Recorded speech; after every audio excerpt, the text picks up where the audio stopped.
Yeah, thank you very much.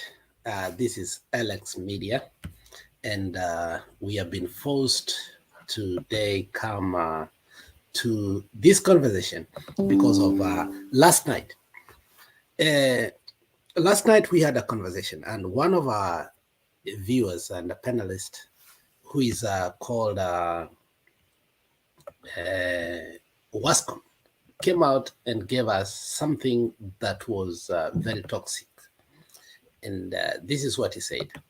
She said, she said that Baba is mortgaging us, and we need to understand that the handshake is at hand. Is that true or not? Now, I have decided as an individual, apart from having the normal talks whereby we have a group debate, we have an individual one to one talk whereby we interrogate individuals who have knowledge and the capacity of what the DNA of Kenya is. And for this purpose, we are about to interview one of our most eminent personality in sound candid talk so that we can understand where we are coming from and where we are headed to. It looks like so far and so we haven't understood the genesis and whatever is happening in the politics of Kenya, and therefore so much fallacy and so much misinformation is being brought in and out. In that, we are getting ourselves in an issue whereby we can call it's a contradiction of ideas. Thank you very much. Uh, we have our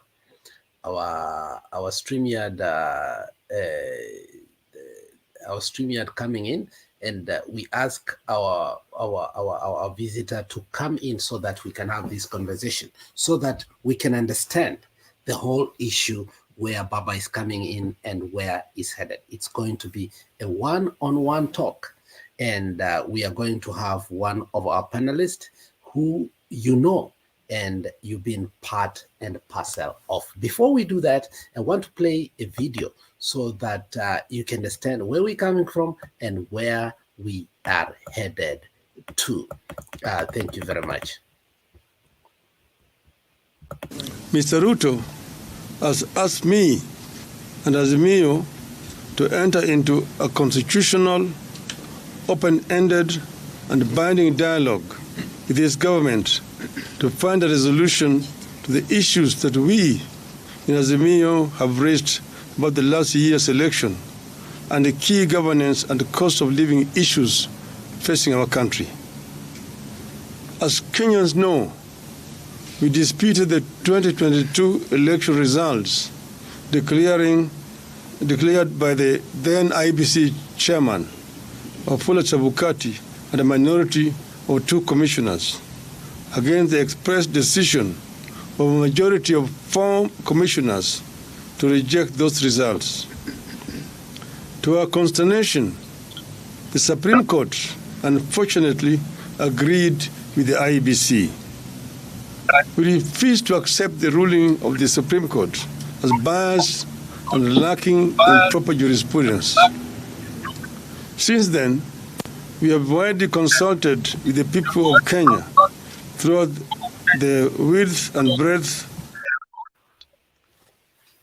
Jeremiah, a good friend of mine. How are you? Yes, sir. Good today. How are you? I'm very much fine. And it's a Sunday. If it's a Sunday, and apart from the week that is holy, it's politics time. In America, it's time to analyze what went through the week. And I'm seeing the issue of Donald Trump. I'm seeing the issue of the grand jury and seeing the issue of the indictions. But how about Kenya? We must come and ask ourselves, where are we coming from? Where are we going? How are you doing, Karamani? I'm keeping well today, Alex. Good to hear from you. And it's good also that we've been able to catch up in the morning. I know it's evening time for many, but it's morning time where I am. So it's good that we're able to catch up and my mind is very fresh. And I'm glad to hear about that, Jeremiah. Happy Easter. What are you doing this Easter? Are you celebrating? Are you keeping low? What's happening with you in Easter? Actually, I'm taking time to relax because, I've not been having enough time to rest and refresh. That's why I've also not been coming on air because from time to time I've been up and down trying to achieve many other things. But the Easter break has given me an opportunity to then sit back and refresh. So I'm using the time to relax. And I'm glad about that. I think before Easter we had a message from Baba which told us that it's time to reflect so that we can use the opportunities that we have had, so that we can, out of our challenges, we can take the opportunities. And at the same time, we had the messages from Ruto. We also had the messages from our former president, who is Uhuru Muigai Kenyatta. And you saw Uhuru Muigai Kenyatta in in a classical attendance of his low-key congregational. It's not what we always see with Ruto and other KK people have. What do you tell when Uhuru as a Catholic in a low-key congregation goes to celebrate the birth, the death, and also the resurrection of Jesus Christ? I thought that's something we should talk about. Right. Actually, this morning I just spent a few minutes going through Twitter. When I saw Uhuru is trending, I was wondering what has happened. But it was a pleasant thing for me to see that he was actually in church, attending very quietly, very privately, seated in the pews with other congregants. At some point, I was wondering when they say he's attending with his family and I'm only seeing him on the pews by himself, I was wondering where is the family? But after he got the sacrament, that's when I saw, oh, so Margaret Kenyatta was also there. They didn't have to sit next to each other in throne like seats, but each one was taking their own space to appreciate God, to appreciate the space they were in their own private ways, which I think is very commendable. Uh, this was ex-president, and usually we have people who, when they're in those seats of power, are ever given those front row seats, whether they're there or I mean, whether they're in office or not, and with all the cushions that come with the seats. But in this instance, I was pleasantly surprised to see Uhuru Kenyatta in church in Nyali, uh, gracefully and very humbly uh, partaking of the service. I don't know if that is also the tenets of the Catholic Church, but he did not go to the front row to make a speech. When he received the sacrament, I saw the priest give him the sacrament just like any other congregant. Uh, and I believe that to me speaks of the humility of the moment, if not the humility of the Catholic Church. And I think you're very right on that. I think the Catholic Church has been very consistent. And even if you saw the person that brokered the mediation between Raila and Ruto, I don't know if they met face to face, but it's being said nobody met face to face. But it was the Nyeri Archbishop who actually broke it because of his humility, but his consistency to what is called the humility and and the giving of the service to the people without taking advantage of the people. Now, let's leave that aside because it's a holy week. But whatever I brought you in is very important. Now, in our private conversation, and because I want this to make it 30 minutes so that people can understand, we had a conversation, me and you, after a long conjuncture, whereby you said something that tickled my mind. Kenyans need to understand, if we have to resolve the problems of our country, we need to know the DNA of our country. And that is where I sat back and asked myself, Every country has its DNA. Jeremiah, Right. in a nutshell, what is the DNA of our country? Right. Uh, Thank you. This was, as I mentioned to you, this was a theory of mine about the DNA of our country. But what I believe exists is that human beings have a DNA that we know. It has been established, it has been proven empirically. What I also theorize about is that every institution, every nation has its DNA. And that's why from time to time I keep asking people, what makes you Kenyan? Because many people are unable to explain what makes them Kenyan, and they always give this response: I was born in Kenya, I have a Kenyan national ID, I have a Kenyan passport. That's what makes me Kenyan. But I always say those are the externalities of your citizenship. What is it in you that actually makes you Kenyan? And that is a question that many have not been able to countenance or ask themselves. And many are always thrown aback when they're faced with that prospect of now having to explain their nationality without having to use documents and other external uh, uh, identifiers. The DNA then becomes the question, because the DNA is something that you cannot see in a human being. It is there, but you cannot see it. It's what gives them the character traits that you're able to identify that such and such a person is a Caucasian, such and such a person is of the Negroid race. It is all about the DNA.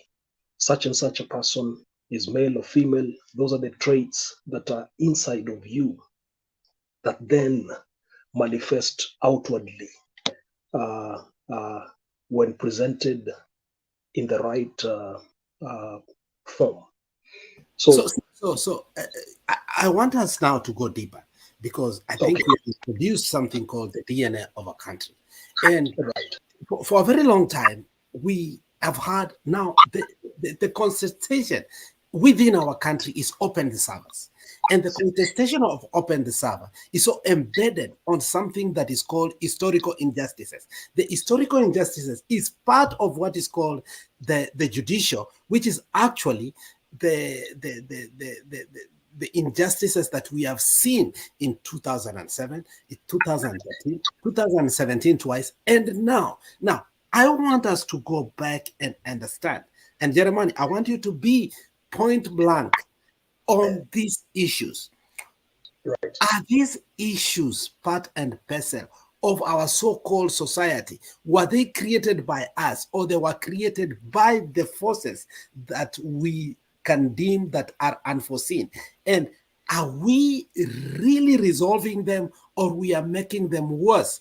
What is the DNA of the problems of Kenya's right now?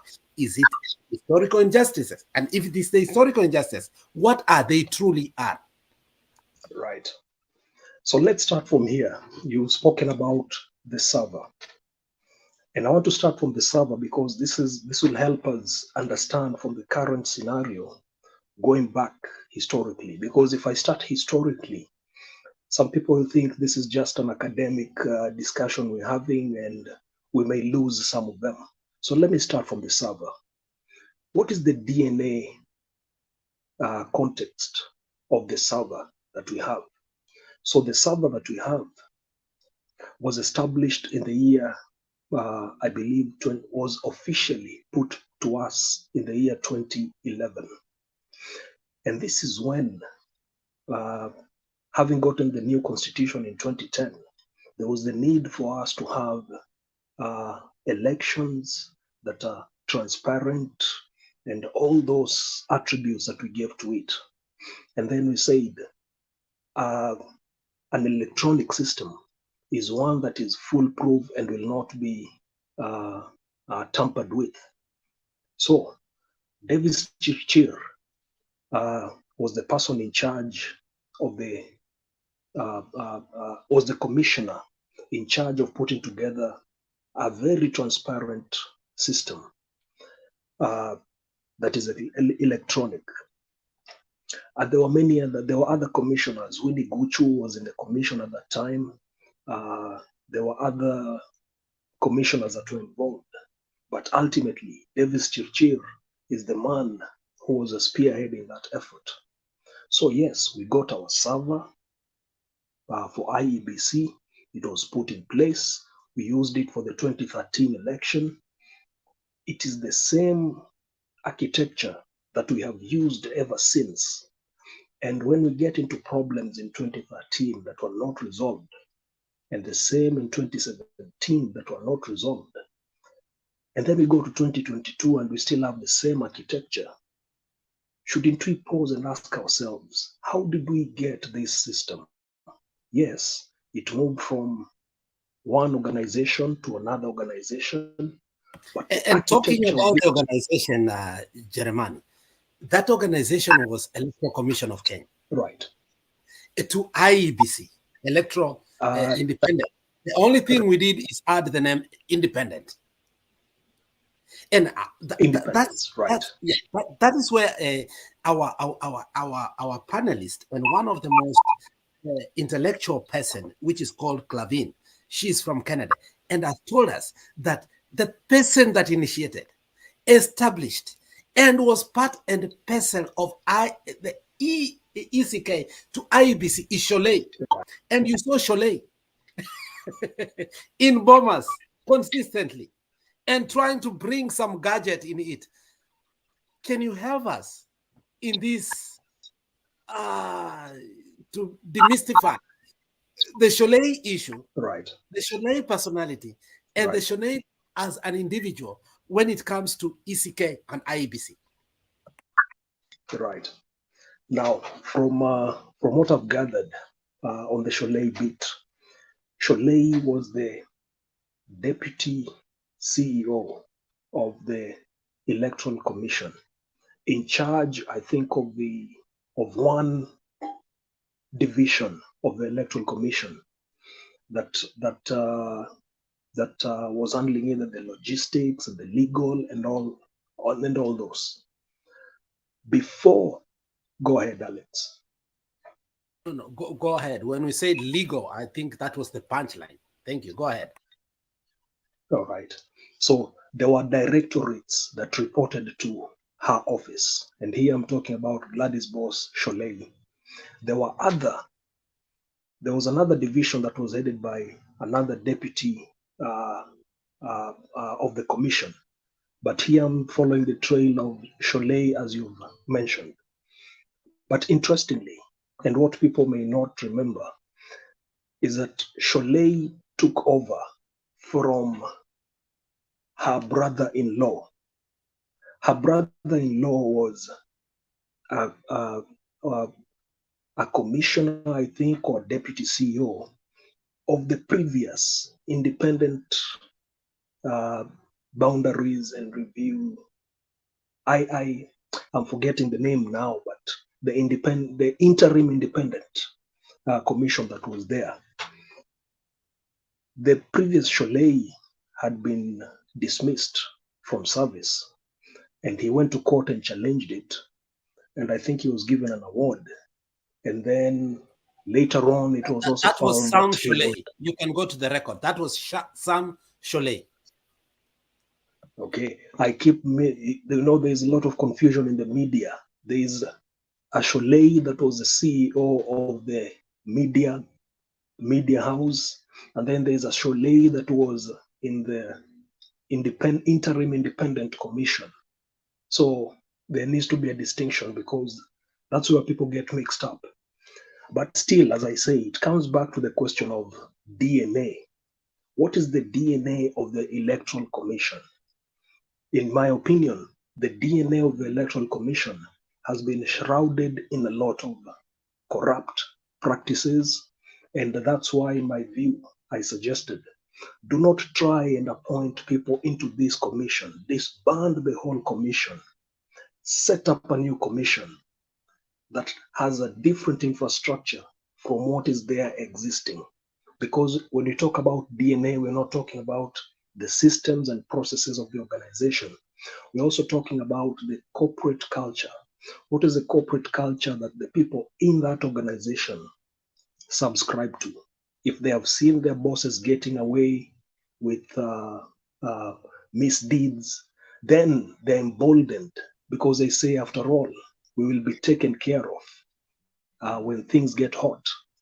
And when things get hot, as we have seen in the instance of Chiloba, he was kept out of office but rewarded with another office in the commission, communications commission. We have seen people like Toro Ray, who was the legal director of legal services, being given appointments to the Independent Police Oversight Authority. We have also seen, forgetting her name, but she moved now and is the commissioner in charge of the information that we have in the country. And these are examples of people who have been rewarded, having come out of an institution that is considered to be very murky.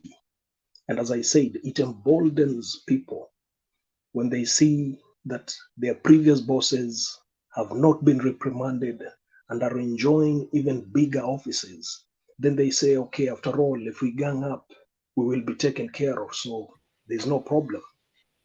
So, Jeremani, I want us to lay the foundation before other people comes. The foundation is the DNA of Kenya. And I want us to understand the DNA of Kenya before we devolve ourselves in a conversation, because it is bigger than us. The foundation of this narrative that I'm trying to build is the issue of the server. And the reason I'm bringing out is that our demand, our minimum, okay, irreducible demand is open the server. And you have opined, and I want to link today with the server. I want us to link the system, and I want us to understand what the system is so that we can ask ourselves, can the servers be open? If they cannot be open, if they can be open, what is our next option? And that option is Raila and the people agitating, aligning to it so that we can comprehensively see, progressively, are we headed in the right direction? As yesterday, we had one of our viewers who is a panelist who came out blazing. And I wondered if we totally understood the issue of the server. We understood the DNA of Kenya. We understood where we're coming and where we're headed. And we listened to the press conferences of Raila Amolo Odinga, because this is what she said, that we are being sold out to the biggest mortgager. And Baba is part and parcel of it. Now, I want us to define the DNA of Kenya. What is the DNA of Kenya? How did Kenya come to the foundation to be called Kenya? What is the name Kenya? What is the name Nairobi? What is the name Eldoret? What is the name Laikipia? What is the name Masai? Can we define that so that we can come to a point, in a nutshell? I don't want us to go to historicity. I want us to come to a point whereby we define what Kenya is, who Kenya are, who defined Kenya is, so that we can understand why the British and American are into this, so that we can devolve ourselves either by aligning to them or by getting out of them and coming out as a people who can define ourselves in originality of thought. Who is Kenya? What is Kenya to the international community and to us? And then we allow now the panelists to come in so that we can understand, why are the international community devolved into our politics, and why are we allowing them? Right. I know you've given the caution not to go into history, but I'm tempted to go into history. It's okay, because you are an historian. Just go into it, but not in depth. All right. So let me give a very quick summary. The first mentions of the area called Kenya comes from the history of the Roman history. In Rome, there was a gentleman called Gaius Pliny, or Pliny the Elder. Pliny the Elder said, and this is recorded in history, that there's a place called Azania. Azania, you find spices, and the Roman Empire was getting spices from this place called Azania. In Azania were the people called the Zanj. The Zanj are dark-skinned people that the Romans identified at that time. And the Zanj, or in other connotations known as the Zinj, were found in this area called Azania. And Azania is historically established to be the area that is generally East Africa and including the East African coast covering Zanzibar. Spices were found in plenty in that area. And that is what used to make its way into the Roman Empire. And this place called Azania was under the Roman control in the first 4 centuries of the current era or CE. This place called Azania is where later people like the Abbasid Caliphate used to get their slaves from.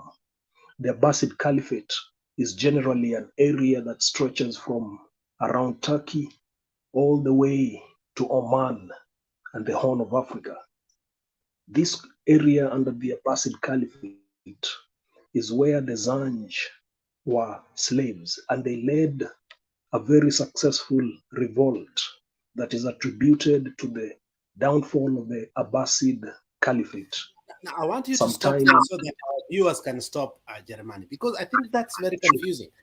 The first DNA of Kenya as a country comes from the Portuguese, who came and settled in Africa. Not yet. I've not gotten to the Portuguese yet. They came much later. They came to much later. So we are talking about the Assange. I'm talking about the Romans first. Romans. The Romans came, and the name first. Assange comes. Assange means the black people. And this is where Musimamo must listen to. The Sanj people. The Sanj people, according to the people in the Middle East, the Sanj comes as a derogatory term for a people who are dark-skinned. Right. And according to them, they describe them as a people who are incapable of managing their affairs. Right. Now, this is where I want us to go. Go on.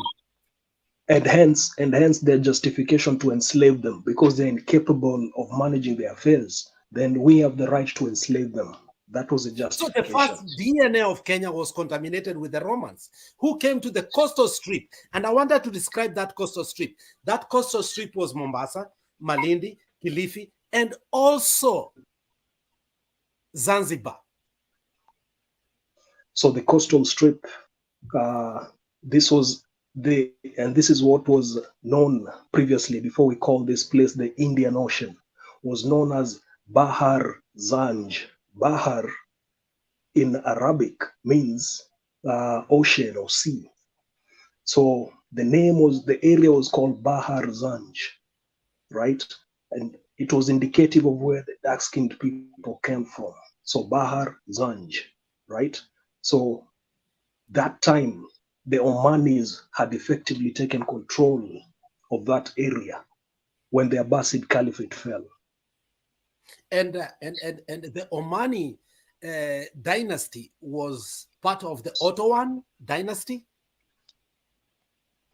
The Ottoman Empire came later, but the Omanis had taken effective control of the East African coast. So when the Abbasid Caliphate fell, then history will tell us that the Ottoman Empire later emerged.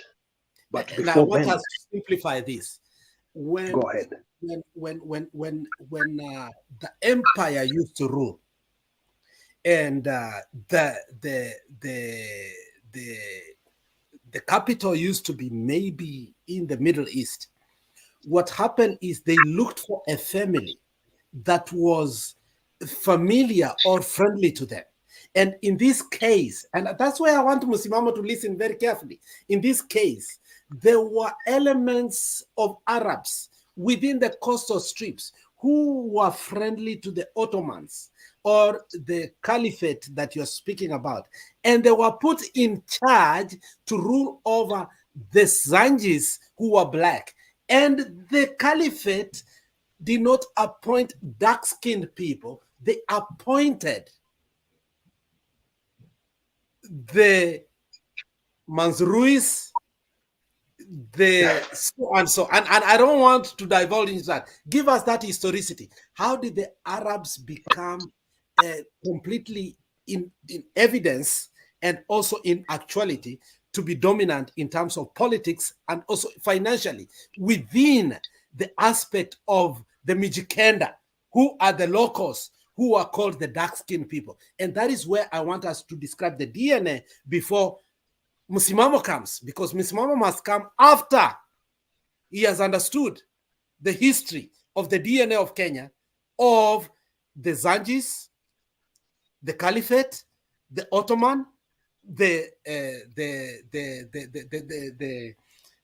Omans, and then I think you'll describe a little bit about the Portuguese 150 years of their rule in Kenya before the 10-mile strip, and then I would like then Msimamo to understand where the history of Kenya starts, because the history of Kenya starts in the coastal area, Mombasa, and Fort Jesus.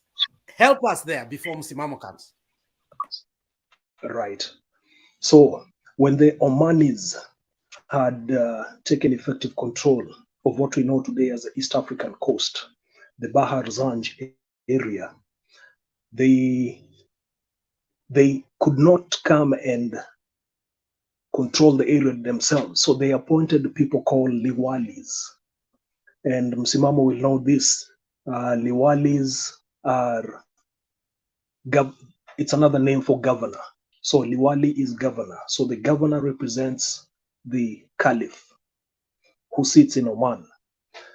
And the caliphs then came and established their seat later through Sayyid Said in Zanzibar. But long before then, there had been a system of Liwalis in and out, through and through, representing the caliphate. The representative of the caliph, as we said, is called a Liwali, was then taking care of the interests of the caliph back in Oman. And there had to be someone who understood Arabic so they can be able to communicate with their rulers, and also understand the local nuances so that they can be able to govern in the absence of the ruler. And of course, they built their power base using the caliph's name or the emir's name. And having built their names, then they became effectively the local rulers in the absence of the caliph, who was hardly ever visiting the coastal area. Omanis had established themselves as seafarers. They used to build huge ships that used to trade in that area that we now know as the Indian Ocean, but previously had a different name as Bahar Zanj, the seas where the Zanj come from. And then with time, what happens is that they became the effective controllers of that area by being the seafarers. When the Portuguese came, they actually found the Omanis had already established themselves in the coastal area, but using gunboats and ships with cannon fire, they were able to take over these territories that were previously of Omani presence, until this was when Vasco da Gama came in 1498, and they took effective control of that coastal area, built a fortress to allow them access to an area called Goa, because Goa is where they had their trading interests as Portuguese. So there were conflicts between the Portuguese and the Omanis, but effectively, the Omanis drove the Portuguese out of the East African coast and moved them southwards past Malindi to what is now or previously known as Sofala. Sofala is what we know as Mozambique today.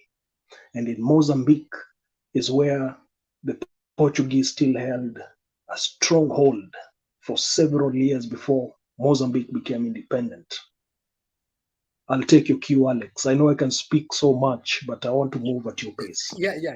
Now, I want us now to dive into now the bigger debate. Today we are having a problem that we cannot understand. And we keep on asking, why are the servers not being opened? We keep on asking, what is Britain and Americans in our country? We keep on, but you told me something that was so deep that I felt that I must have a special conversation with you and those who understand. And I'm glad that Musimamo is here because he comes from the coast so that we can totally understand the idea of Kenya. Now, let us now come closer because Musimamo, just hold on your horses because what we are about to speak is very important for the people of the coast because the historicity of Kenya is pegged in the coast. Now, prior to our independence, I want us, you, Jeremani, to be very brief on what happened. When the British people came, they got, because power is not gotten in a vacuum, they got its power from somewhere. Where the British got the power from, they again diluted the power by forming the 10-mile strip. And you know where that 10-mile strip ended. And the 10-mile strip ended up creating the Ukambani province, which had its first Kenya capital city where? In Machakos.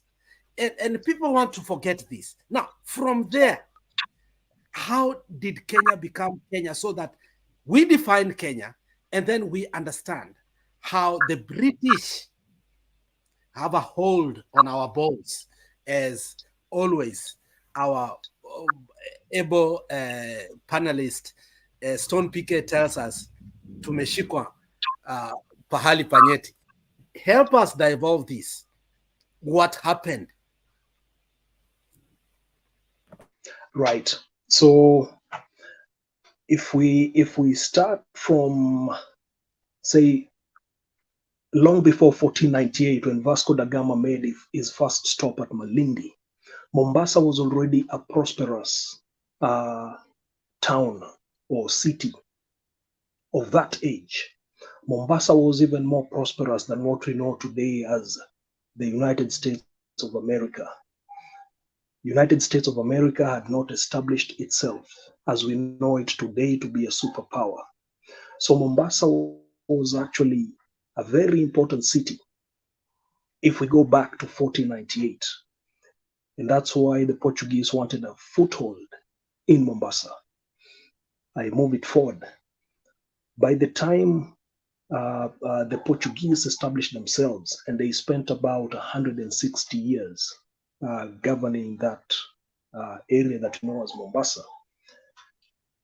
into the 1700s, we find that there was a lot of fights in and out, but still progress was being made nevertheless. It then made Mombasa a very strategic port city for trade, especially those who are going to the Far East, Goa and the likes.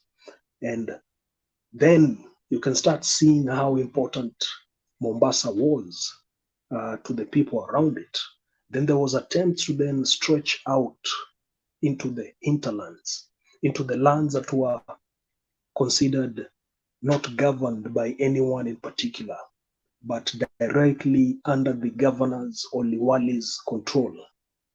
So Liwali was the person who had authority of the Sultan to give land and any other administrative matters on behalf of the Sultan. Before we go into that, my friend, hold on your horses. Now we want to bring our friend Msimamo. Msimamo, unaposikiza katika hii historia inatuambia kuwa katika historia ya Kenya mzima ilianza katika pwani. Unaposikia sometimes wapwani wanasema Kenya sio pwani, si kwa upweke tu, Ni ukweli. Katika wabeberu walipokuja hawakukuwa na uhusiano wowote na pwani. Wale ambao waliruhusiwa kuja na kugovern pwani ilikuwa ni masultani, na hawa sultani walikuwa wakitoka Oman ama walikuwa wakitoka wapi? Owatan. Nataka nikueleze hivi, wakati tulipata madaraka ya kuongoza Kenya, British people did not come very clear. The 10-mile strip, which I think Jeremiah has not talked about. When the British people came in, they realized that Jeremiah, I think people will be much better to listen to you, and then I think Musimamo will come in and our Ebo Fidel will come in. What happened and how was the 10-mile strip formed in the event, in the contestation of actually governance of Kenya as and where did the 10-mile strip stop, and at what police station, and where did the Ukambani province start, and why Ukambani was it formed, and how did Machakos become the capital city of Nairobi for a while? I want you to be involved in that, and then now Msimamo ata understand the DNA of Kenya. Sasa wakati tunaongea juu ya Kenya, tusiwe tukiongea open the servers bila kujua vile hawa mabeberu walikuja Kenya na the roots they are put in. Asante sana Jeremiah. Right. So when I beg the indulgence of the other panelists so that we're not having a two-way conversation when other people are there. So I recognize Msimamo and Fidel, and allow me to go on and say that when the matter of the 10-mile strip started was when there was a fight to control the East African coast, and there was need to establish or delimit the extent of the Sultan's reach. So Sultan is all the way in Zanzibar, and trade coming all the way from as far as the DRC, because at some point we'll also go into someone called Tipu Tip.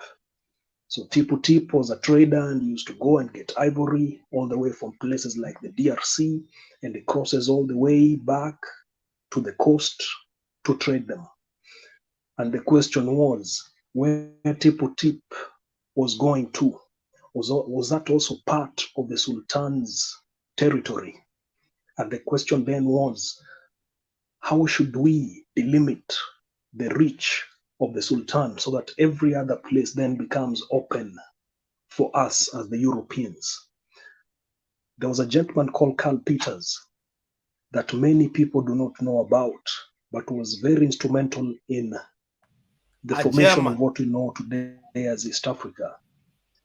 Karl Peters was a German, and he was given a charter by the Kaiser to come to establish something called the German East Africa Company. This German East Africa Company was coming to establish a presence of the German within East Africa. Makinon, we all know of a road called Makinon Road somewhere in Mombasa. It was named after the gentleman given a charter by Queen Victoria in 1888 to come and establish something called the Imperial British East Africa Company. This Imperial British East Africa Company. Because that is where I stopped you earlier. When we hear Gachagua talk about a company, and many people do not understand this, Kenya was named as East Africa Protectorate Company of the British. Now, I want you to make it very clear, because you see, when Gachagua speaks about Kenya or UDA as a company, many people do not understand this. They think it's just a joke. It is well deep rooted in the history of the DNA of Kenya. The name company is not just a name. It is a reality that Kenya was a company of East Africa protected. And as you dive into that, let us remember that. Now, go on. So, Mackinnon, or Sir Mackinnon, was given a charter by Queen Victoria to come to establish the Imperial British East Africa Company. And the rush was because they had seen the Germans were already establishing territory in the hinterlands of East Africa. And the question was, if the Sultan's territory ended somewhere, where would that be?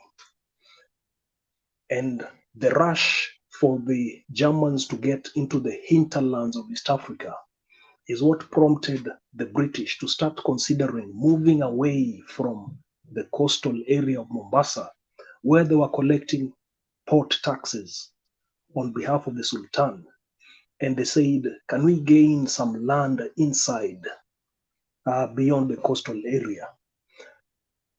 To do this, they had to find a way not to fight with the French, who are already establishing themselves in the Reunion and Seychelles Islands.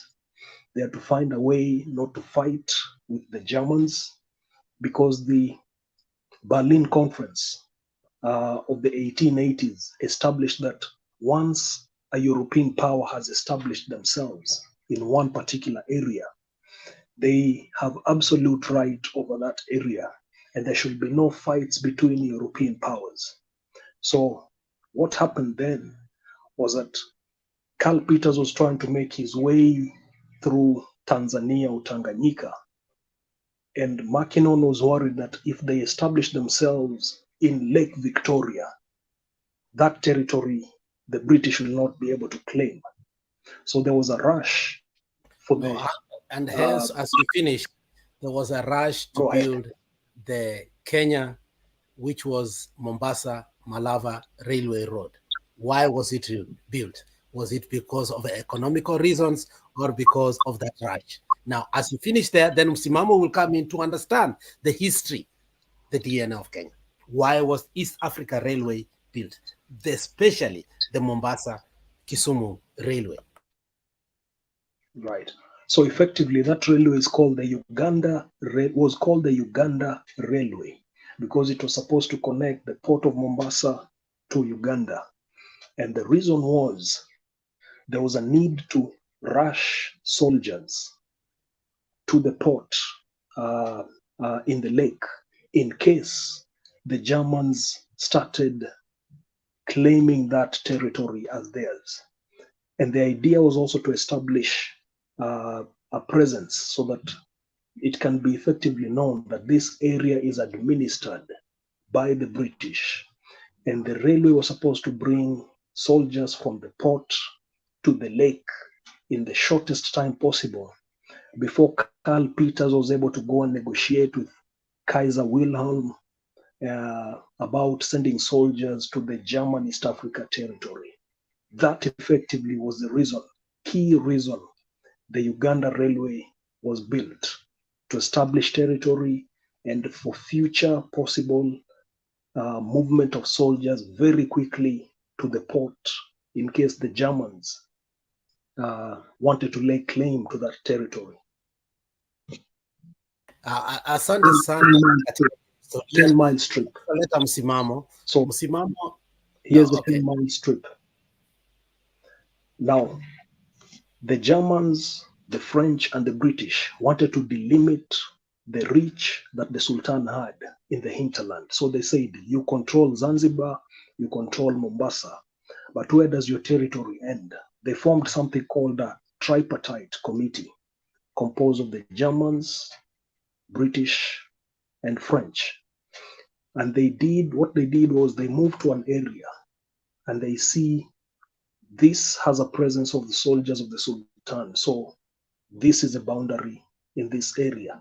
Then they move to another area in the south and they say, we also see soldiers of the Sultan here. But along the process, they started seeing a repetition of soldiers and said, didn't we see this soldier in Shimoni? Now we are seeing this soldier in this other area. Are they rotating soldiers to show us that they have presence? but then they effectively agreed up to the 10-mile area that they had covered in their survey. That is the end of the control of the Sultan. And they said after these 10 miles inland is open territory for Europeans to take over. The 10-mile beacon is at Makupa police station. So where Makupa is to Kilindini Harbor, that is what is considered to be the 10-mile strip indicator.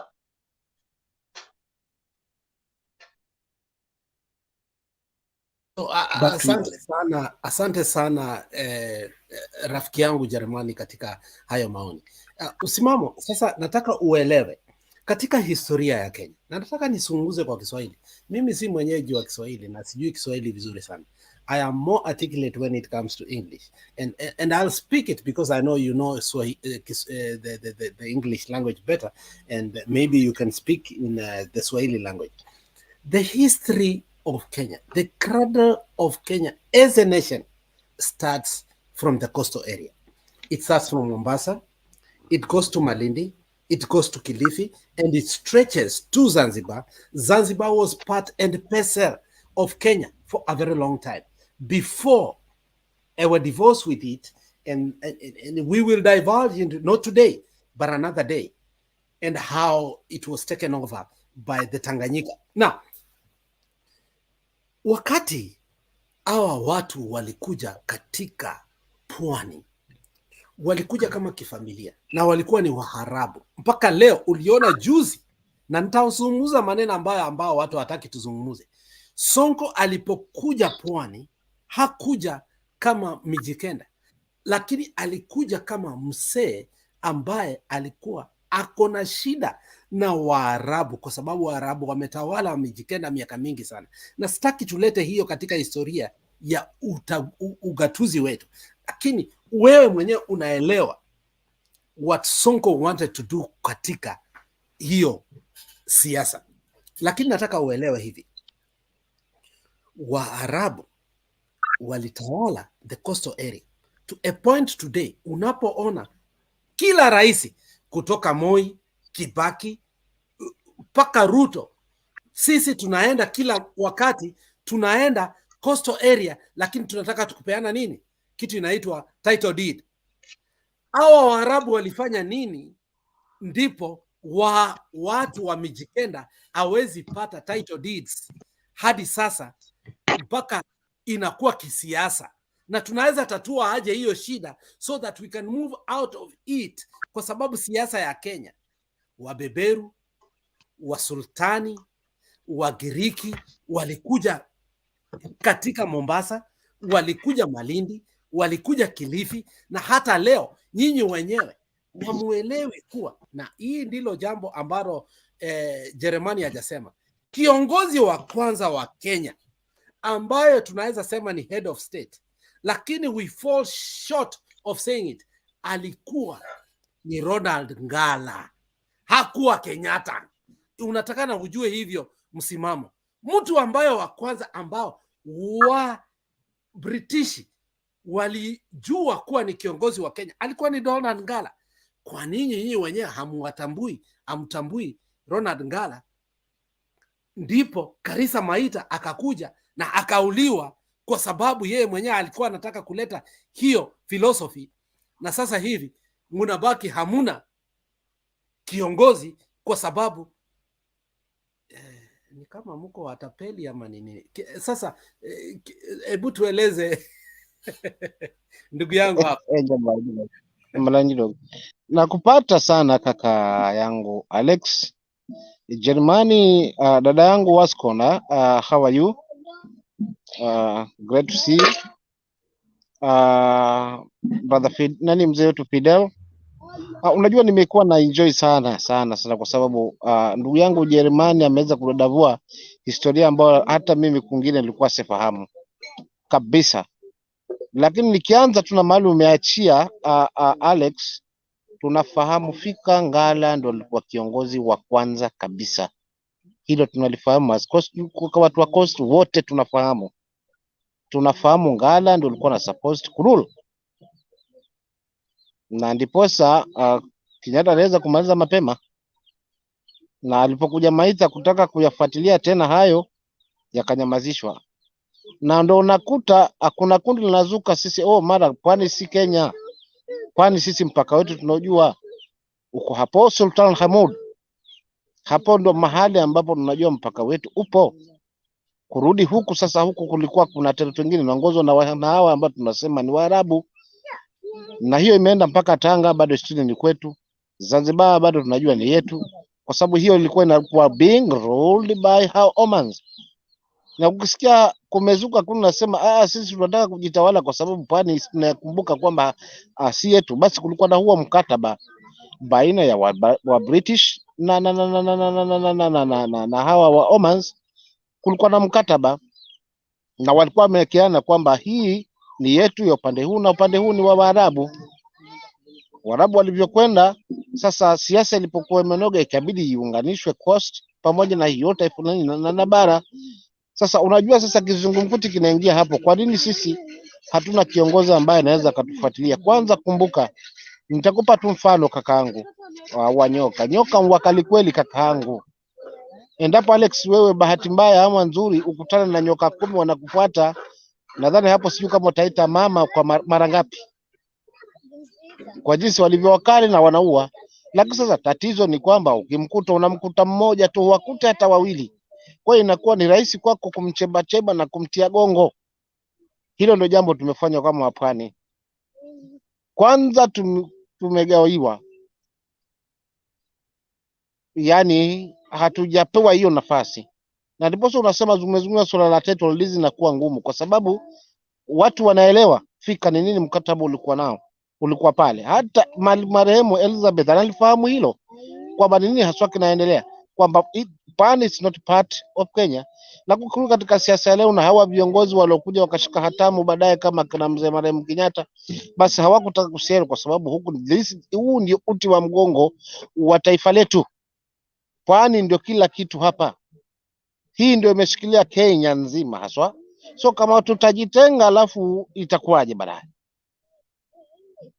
Na watu wamezoea.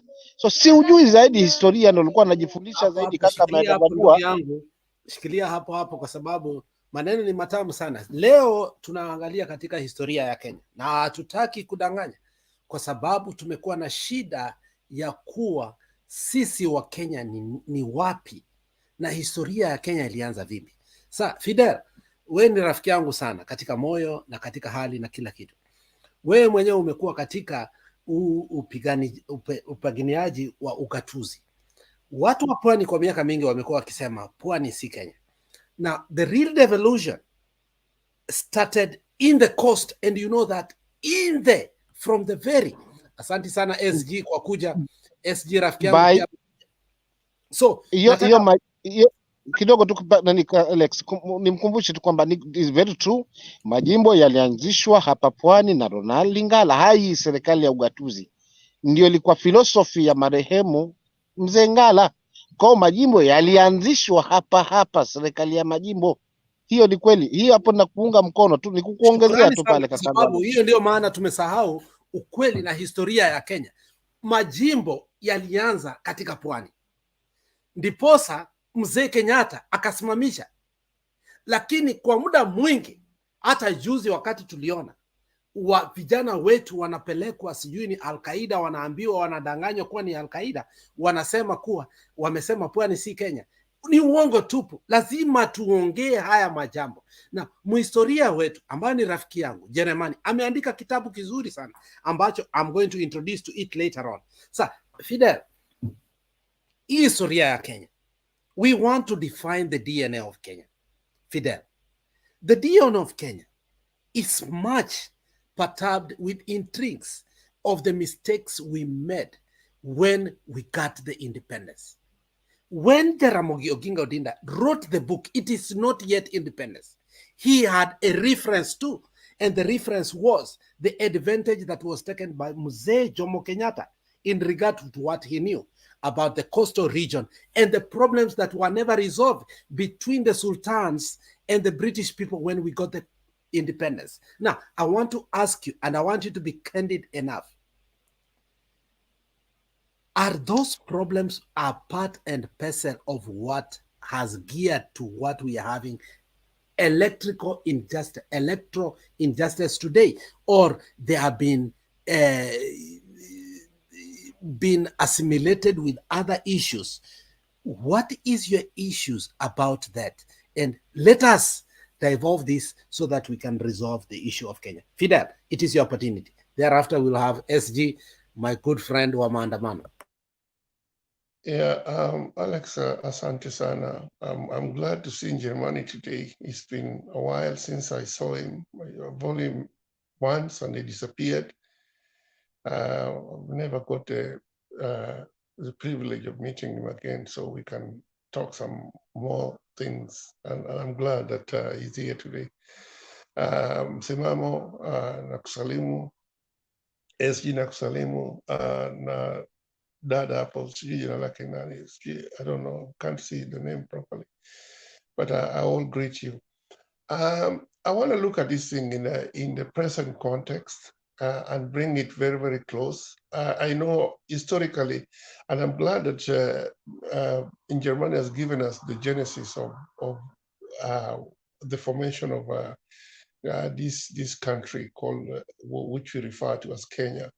And it's nice to hear it, you know, when somebody is saying it and it rushes back, you know, some of the names that we have forgotten, even the entire thing. And I'm like, wow, when he was talking about it, it just came back. And I'm saying, that's nice. It's refreshing to hear all that. And I'm glad he's here. And thank you, Giovanni, for that. But I want us to look at what we have. And let's be realistic. You know, as much as we would like to talk about how we came, you know, about, and it's important to know where we have come from, yes. But the most important thing is, okay, where we are going, having established our origin and where we started. I just want to cut to the chase right now.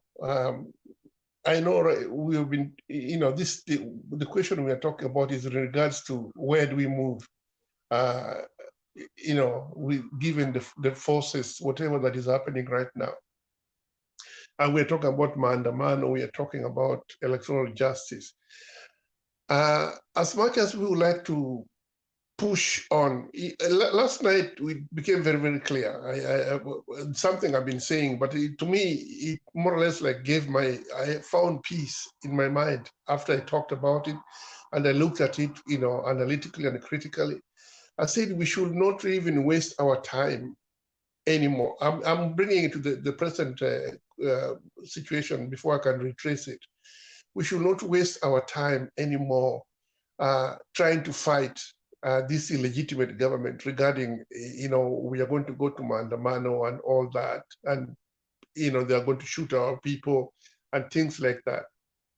I think we should be very, very clear and put it to them that if they don't open the server, I mean, that becomes like our you know, the zero, irreducible. If they don't open the server, the only thing that is left for us is to secede, to create our own country. Because if 8.1 million people voted to have a president of their choice, a legitimate president whom they know that they elected, and another one goes there, a pretender, a hypocrite, goes and take power, grab power because Americans and the British people have imposed him, and insists that he is the one who won the election, then let him stay with his own peace. Let them stay. He wants to be president at all costs. Let him just stay with his own peace, and we will remain with our peace, so that we get our Kenya the way Kenya was supposed to, the route Kenya was supposed to have taken. When we talk about, because then him is not interested in devolution. He's not. Our side is where the devolution is supposed to be, where it emanated from. This is what we are espousing. This is what we are propagating. We want devolution to take root, so that it creates meaningful progress, development, empowerment to the people. devolution the way it was supposed to be, which was hijacked by some guys there. So let us now focus on creating the Kenya that we want, not the one where we are going to have these tags and the Gachiet and the Imani Gachiet, all of those ones. Let them just stay in there because we cannot deal with them. Let them stay in, because we cannot force them to be.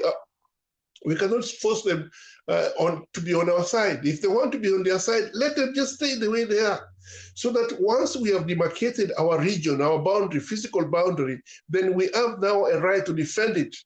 We have a right to say we are going to defend our. My purpose on this was, and it is very intentional, and you are a friend of mine, and sometimes it's good to go intellectual. And I love the fact that all of us who are on this panel today are learned people, and I've listened to some of your submission, and they don't show forth of what we need to gear off. We don't need this to listen to Jakakimba. We don't need to listen to David D or anybody, because our intellectual capacity is not wanting. We are progressive people. The question at hand is this, and that's what I want you to tackle, Fidel, as we go on. How can we move with the connection of what we want to be open, which is the server, and the British connection?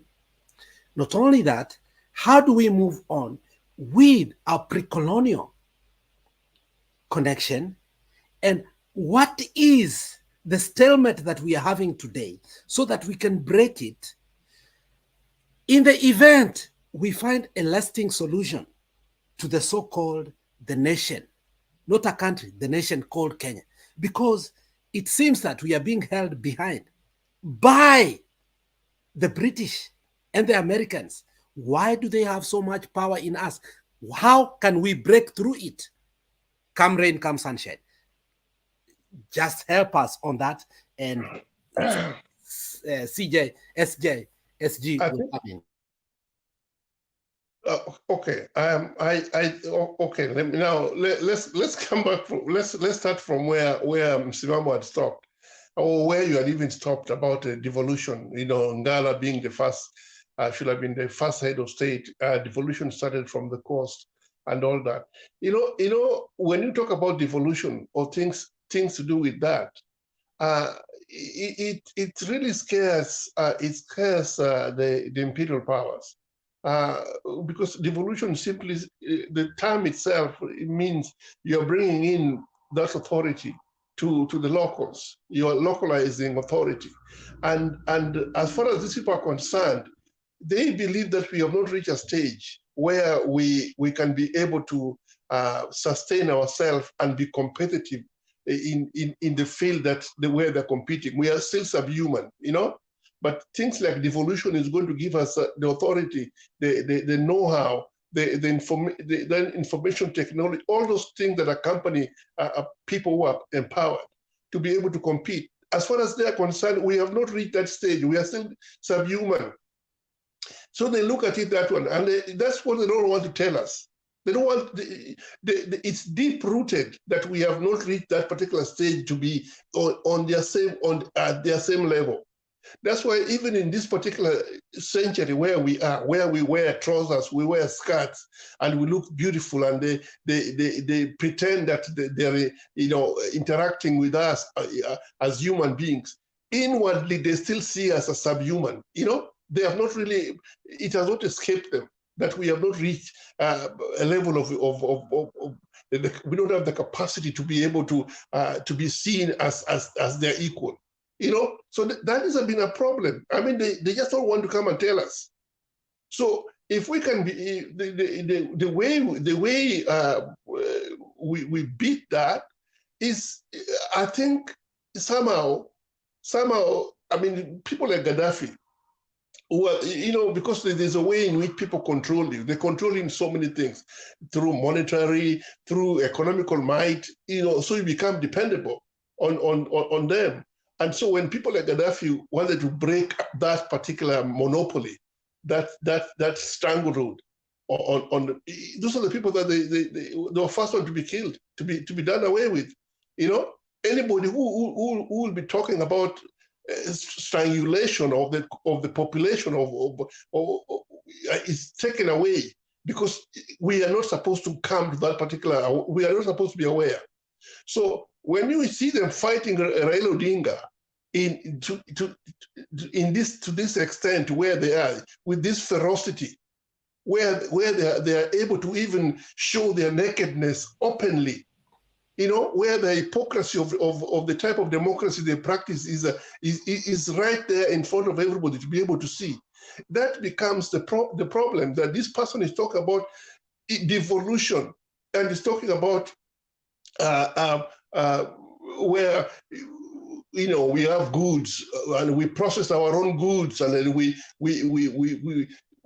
export it to them. No. To them, that is it cannot happen. We cannot allow that to happen. Yes. So Fidel, you're bringing a very critical angle, which is very important to this conversation, that the West is deeply involved in this. Right before SG, and I like the fact that you have come, and it's Kalonzo who says that your name betrays you. And so SG, your name betrays you. But we want to involve in this debate. Regardless of the fact that your name betrays you, we want to involve you in this debate, because it's a larger debate that we are really refusing to talk about. Now, Jeremani, I want to give you the opportunity in a very short time, less than 2 minutes, to talk about the issue of the first land commission in Kenya that was established by the man called Delamere. Delamere has been the problem of all land problems in Kenya. In fact, Delamere has been the stalemate of our devolution. Not only devolution, Delamere is the problem we are having currently in Kenya, and many people do not know that. Can you tell us how Lord Delamere got his name, how he bought his name, how he came to expedition in Kenya, how he had to expedite and also expurge the first, the land commission into going into mobility into Tanganyika, it was in Zanzibar, and taking over, and how he got himself into the current land he has, and later gone into Nakuru, later gone into, and the problems we are having with the land problems, and Uhuru came to buy the land that is owned by the Delamere. Just hold on. Alex, just one hold on, second. Fidel. Alex, no, 1 second. I'm not finished, but it's okay, because I was going to go into the land thing, but it's okay. I was going to mention that particular aspect where the UK, the British are much. That is the connection, where the British are damn that anybody who's going to be able to be talking about that has to be kind of curtailed, controlled, extinguished, because land is where the British are, that's what they're holding. But that's okay. You let Jeremani talk about it. And I did not push you out. Honestly, it was difficult for me to have this topic, and I'm glad I'm having the most formidable people to come here and talk about the issues of Kenya. Jeremani, just give that historicity for 3 to 4 minutes, and then I think SG who has just come out, I don't know why, SG should come out and speak about that, because it is the historic. But I'm glad Michael is here. Mike is my friend. He speaks his voice to the truth. So give us that history so that people can understand the dark history of how the Land Commission was formed, how it came formed, and what happened, and why today we have Delamere, the Stanley, the so-called, the exclusive clubs of golfs in Kenya, so that people can understand what is ailing us and how it's ailing us, and how the British are connected to it. And then I think Mike will come in. You have expanded the scope so much that I'm worried 3 to 4 minutes may not address it, but I'll attempt. Let me try and hit the key points within 3 minutes so that we allow more contributions. So 1895, there was something called the Mazrui Rebellion. So the people at the coast, when I say people at the coast, I mean the Mijikenda, the Digo, the Giriama, And and Mazrui all is a those. family, whereby the scholar is part and parcel of part of it. You're expanding the scope now. I want to limit it. Thank We'll come back to Maruiz if we need to. But the people at the coast, they came together and said, why do we have these Mazruis as the Liwalis governing over us, and they're not indigenous people? And there was a revolt against the Mazruis at that time. The British took a very key role in that Mazrui rebellion because they provided the guns, they provided the backstopping to get rid of the Liwalis, who were the governors and who were the Mazrui family. When the British then established themselves, they said what they need to do is make sure they put in place instruments of governance. And then they brought in what we call the ordinances, the land ordinances or the land acts that we know of today. In 1899, 98, thereabout, there was someone called Sir Charles Eliot. He was the first commissioner of the East Africa Protectorate. He moved around various territories from Kismayu all the way inwards and wrote a book that is called the East Africa Protectorate. He described opportunities there are if this land was effectively brought under the British Crown. Then comes a gentleman called Chomley, the second Baron of the Cheshire Barony. They inherited the barony. I won't go into that history because I will dig deeper into time. But he inherited the barony of Cheshire at the age of 17. He was still a teenager, did not know what it took to manage the estate. And so he came to Africa. 17 years old. 17-year-old. Landed in Eritrea, moved into the country, hunting expeditions with his friend called Dr. Atkinson. And then they ended up at a place called Lake Rudolph. When I talk about Chomley, I'm referring to Lord Delamere. Right. So Lake Rudolph is known today as Lake Turkana. They went further down to Laikipia. They went further down to places like Njoro and Molo. They saw the opportunities. Lord Delamere was invited to dinner by an administrator called Ainsworth. Ainsworth invited the Lord Delamere to dinner.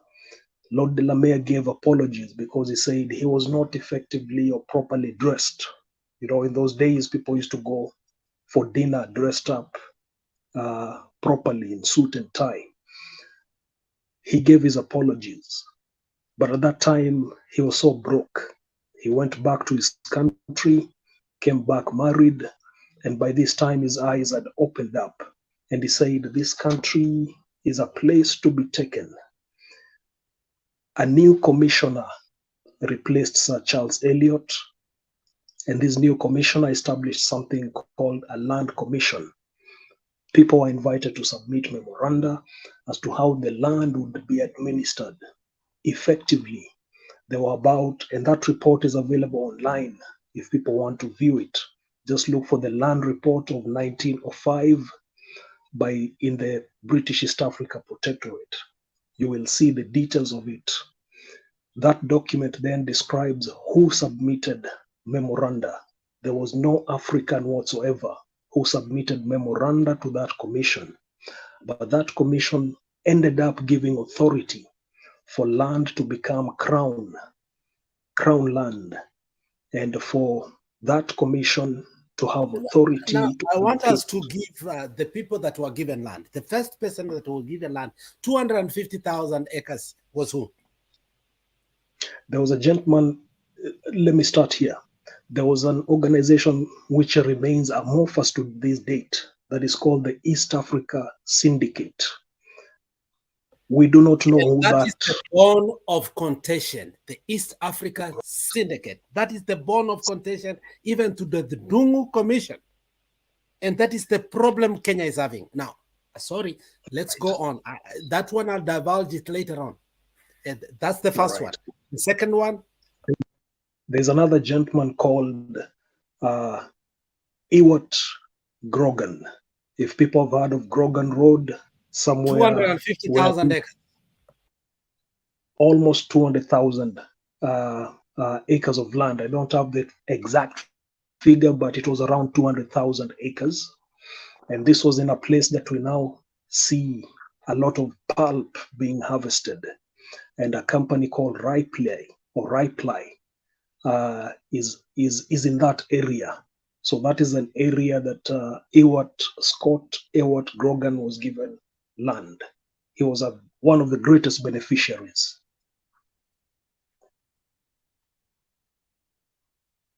And now comes the Chimsi, who are the Lord Deramere, who bought their lordship with 5,000 from the monarchy. And that's the historicity that I want us, and connection with the Stanley, with the Lord Delamere, with every aspect of the country club that is renowned and is the most progressive in Kenya. How did they come to control the so-called, and thereafter I'll ask you a question. Now I want you to the Chimsi family. That's where, and then Mike will come in. Right. So let me not get into how the Chomleys became the Lord Delamere or the Barons of Cheshire, but let me move to the area we now know them as effectively the Delameres. But effectively, how they started off is that a member of their family paid £5,000 to the British monarch or the British monarchy, and then they were bestowed that honor of becoming lords or the first lords of Cheshire. That is and the lords are the upper house of the administration. They are like the Senate, where the Senate is supposed to be the upper house of our country constitutionally. So the lords are bigger, or they are larger in terms of political than the commons, isn't it? So here you'll be getting into the peerage system and how the peerage network works. Let's not get into that. There you go. But the peerage system is hereditary. There are lords that do not sit in the House of Lords, because within the lords, they then elect those who go and sit in the house. But the network provides them the opportunity to interact with other lords. So not all lords sit in the House of Lords, but within the lords network, they elect those who will go and represent or sit in the House of Lords. And that's where we have a problem. The first lord, the Chimsi family, who is the third lord, who is called Delamere, came, and after having an expedition from Eritrea, he comes to Lake Turkana, he comes all the way to Laikipia, and that is where we need to give the historicity. If Kenya has to have a definition, from Nairobi to the name Kenya, to Laikipia, to Eldoret, who do we pay homage to? So let me give a little more context there. I know Fidel is getting impatient with this historical talk, and wants us to concentrate on the way forward. But as I said, it's important that we understand that some of the institutions we have in place have a historical formation that was not for the Kenyan people. And we've inherited those institutions, and they've continued to work not to serve all of us, but to serve the interests of those who are in power. And let me give one example. So when Lord Delamere came into the country, Charles Elliot retired, and a new commissioner for the protectorate was brought in. This new commissioner gave authority for the land commission to be set up, either by machinations or by administrative formation. The person who was the chairman of that commission was a judge and was transferred to Zanzibar. When he was transferred to Zanzibar, then the person who took over was Lord Delamere. In that commission was someone who later served as the first Chief Justice of the East African Court of Appeal. There was another person who also served as the Chief Justice, was also in that commission. They were former soldiers, and they came and found solace within the land or territory that is in Kenya now. In time, you can now see how Lord Delamere was able to influence the land and ability to dish land. So Lord Delamere had his brother-in-law, Lord Egerton, in the country, and he gave Lord Egerton 30,000 acres of land in what we now know as the Egerton campus. So that general area was given to Lord Egerton as the brother-in-law to Lord Delamere. When the Muthaiga Golf and Country Club was being set up, another brother-in-law of Lord Delamere was part of the forming committee, and Lord Delamere was always referred to within those circles as D. So whenever you said D wants this, D says that, they always knew who D was. D was Lord Delamere. Lord Delamere was the first president of the Muthaiga Golf Club, first president of Nakuru Sports Club, first president of Njoro Golf Club. Lord Delamere was everywhere. In fact, when the new Stanley Hotel was set up, and I don't know if it still persists today, there is a place called the Lord Delamere Terrace. And anyone with power always wanted to be seen there. Excuse me, that's where now I want to put it. And anybody who does not understand it, take it to the bank. The wing that was at Stanley Hotel that was called Lord Delamere has been shifted to Weston Hotel. I will speak not much about it. It is you to understand where our history is headed to. You like it or not, it is there. And for a long time, you will ask yourself, why do people want to fight and buy 680 Hotel or Stanley Hotel? And why did the power shift come from the Stanley Hotel in that wing to Weston Hotel? Kenyans must ask themselves, power is tangible. Thank you. Go ahead. One closing comment on that, because I see Fidel as a comment. So if you're on New Stanley Hotel, across there is a red brick building that was previously, I don't know if it still is, but housed the Stanbic Bank. That used to be a hotel owned by Stewart Ewart Grogan. So you can see the two centers of power. Ewart Grogan on one side, Delamere on the other. What we know as Kenyatta Avenue today used to be called Lord Delamere Avenue.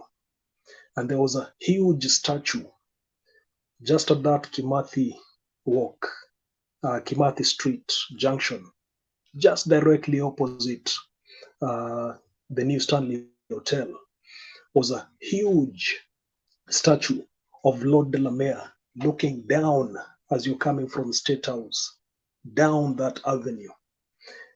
And that illustrates to you how significant Lord Delamere was.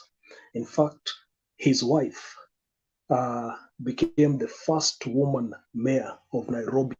I know many people give a lot of credit to Kenyatta's daughter, but before her, before her, there was the wife of of Lord Delamere. Lord Delamere. And the intrigues of that time were such that before she became Lord Delamere's wife, she had been, and this was, when I say wife, I mean she became the second wife because Lord Delamere's first wife passed away. When she passed away, Lord Delamere married someone else. Her name was Gladys. Gladys used to be the wife of someone else called Charles Markham. If you go into the history books, you'll then discover who Charles Markham was. Charles Markham was a LegCo member representing the Ukamba province. Ukamba province stretched all the way from near the coast up to Machakos. It was that vast. But I wanted to give you the small brief history of why I keep insisting that we need to know this history of Lord Delamere and how he influenced institutions in Kenya. They established an organization called the Colonists Association of British East Africa. The Colonists Association of British East Africa had people like Ewart Grogan as president. Lord Delamere was there, but he used to play behind the scenes, but controlling decisions nevertheless. They wrote a petition to the monarchy and said, we want a force of police fashioned on the Canadian Mounted Royal Police to protect us, the colonizers, from possible aggression from the communities that surround us. And they wrote, we are a minority. We need protection of the crown against the native population. Number one, the force that we have today as the police has the DNA of that institution fashioned on the principles of the Canadian Mounted Police. They were formed as a force to protect the colonizers from the native population. And essentially what I'm saying is this: the Kenya police, although has been changed over time to look professional, this and that, still harbors the DNA of a force that was meant to guard the governors over the people at the time. Number one. Number two, the Colonist Association said, we do not want to operate on a currency that is governed in India. We want our own currency. We do not want to be subject to the Indian rupee. Those who know very well, there's a time in the East Africa Protectorate, we used to have the Indian rupee as the currency of the East Africa Protectorate. It is the Colonists Association of British East Africa that came together and said, we want our own currency hedged against the pound. And hence we got the Kenya shilling, which was now established against the British pound. I'm saying this because, as I said again, we have inherited the shilling. We operate on the shilling. But do we know how the shilling came to be? And that history is what enables us to understand how it came to be. That history also enables us to understand how the Kenya police came to be. As much as we have tried to professionalize the police force, it still harbors the DNA of a force that was meant to govern or protect the governors over the people. Thank you, Alex. Thank you very much. I think so much I have achieved what I wanted today, to define the Kenyan DNA. Not only to define the Kenyan DNA and to ask a pertinent question of where, as a country, are we? And thirdly, as a country, we must ask ourselves, why are the foreign forces too powerful for us? And one of the things that I was able to divulge into is to ask our friend Msimamo about the affiliation of Kenya and the British colony and the sultans, and how we came to where we are in a stand, whereby the coastal area stands to a point whereby they can tell us rhetorically, Kenya, Pwani, si Kenya. And why do they say so? It's because Ronan Gala, in his argument, proved that through devolution, Kenya was not governed by the British system. Now, now we have opened the environment whereby everybody can come in because we wanted to define the DNA of Kenya. Now anybody can come in with his own thoughts and be able to define where are we headed to as a country, because the foreign forces, the current stalemate that we are having about IBC and the servers, it is not devoid of the foreign forces. Where are we headed to? Musimamo and Fidel. Who is next? Now you have the time, we speak. Everybody in the comment section, you can come in so that we can be able now to have a definitive conversation about our country. Thank you very much for the money for Labda the description. niangalie huyu jamaa alikuwa anazungumziwa, sijamuelewa vizuri. Huyu alikuwa anazungumziwa na kaka Jeremani kwamba alikuwa hata bibi yake ndo alikuwa meya wa kwanza. Anaitwaje vile huyu jamaa mlikuwa mnamzungumzia? Lord Deleme. Sasa huyu Lord Deleme sijaelewa, ni Mwafrika, ni mzungu, ni Muhindi, ni Mchina, wala ni namna gani? Hebu nielezee ndugu yangu, nitoe kutu, ndivyo maana nimepata historia yake tamu. Lakini vile vile pia nimpe mzee Fidel, maana yeye ni mkongwe, atatuelimisha zaidi, na imani historia yote imelala kwake. Mimi leo nasikiza tu na kujifunza patamu sana. Asante Lex. In Germany, thank you for that. You know, Alex. I'm not impatient. I mean, some people might be thinking I am.